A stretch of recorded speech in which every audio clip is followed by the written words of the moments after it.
Israel और Hamas का युद्ध अब और भी गहरा होता जा रहा है। अलग अलग आंकड़ों के मुताबिक लगभग 10,000 लोग इस युद्ध में मारे जा चुके हैं। गाजा शहर का लगभग पूरी तरह विध्वंस हो चुका है। इसी बीच इजरायल के एक मंत्री ने एक ऐसा बयान दिया है जिसने पूरी दुनिया में हलचल मचा दी है। इजरायल के मंत्री ने कहा है कि इजरायल गाजा पर परमाणु बम का इस्तेमाल कर सकता है। इसके बाद से पूरी दुनिया में हड़कंप मचा हुआ है। जानेंगे पूरी खबर। नमस्कार, आप देख रहे हैं जागरण.com और मैं हूं आपके साथ जया तिवारी। आज के इस वीडियो में हम जानेंगे कि क्या वाकई में इजरायल गाजा पर न्यूक्लियर वेपन का इस्तेमाल कर सकता है और इजरायल की न्यूक्लियर वेपन्स को लेकर पॉलिसी क्या है। तो सबसे पहले जानिए कि इजरायल के मंत्री ने आखिर क्या कहा जिसकी वजह से इतना बवाल मच रहा है। इजरायली मंत्री का स्टेटमेंट आपकी स्क्रीन पर है, जिसमें लिखा है कि हम गाजा पर एक न्यूक्लियर बम का इस्तेमाल कर सकते हैं। आप इस ट्वीट में देख सकते हैं कि सऊदी अरब ने इजरायल के प्रति कितने भारी शब्दों का प्रयोग किया है।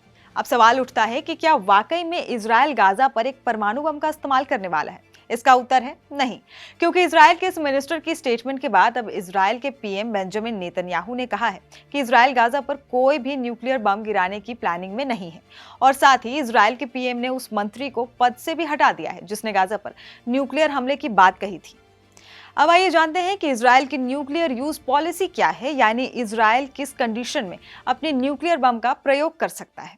देखिए, जैसे भारत की न्यूक्लियर पॉलिसी है कि भारत पहले किसी भी देश पर परमाणु बम का इस्तेमाल नहीं करेगा, ठीक उसी तरह इजरायल की भी अपनी एक पॉलिसी है जिसे सैमसन ऑप्शन के नाम से जाना जाता है।